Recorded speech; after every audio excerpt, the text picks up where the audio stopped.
आदर्श जाधव यांची मुख्यमंत्री बळीराजा शेत पाणंद रस्ते समितीच्या अध्यक्षपदी निवड. कोल्हापूर उत्तर विधानसभा मतदारसंघातील युवा कार्यकर्ते आदर्श जाधव यांची मुख्यमंत्री बळीराजा शेत पाणंद रस्ते समितीच्या अध्यक्षपदी निवड करण्यात आली.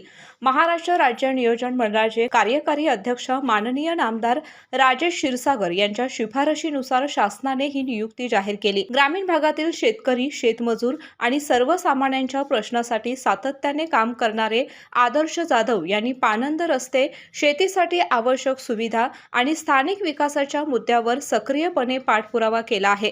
त्यांच्या निवडीमुळे ग्रामीण विकासाला गती मिळेल असा विश्वास व्यक्त होत आहे. दरम्यान त्यांच्या निवडीबद्दल विविध स्तरातून अभिनंदन होत असून युवकांच्या मध्ये उत्साहाचं वातावरण निर्माण झालंय. शेतकरी आणि ग्रामीण भागातील नागरिकांच्या प्रश्नासाठी प्रामाणिकपणे काम करणार अशी प्रतिक्रिया आदर्श जाधव यांनी दिली.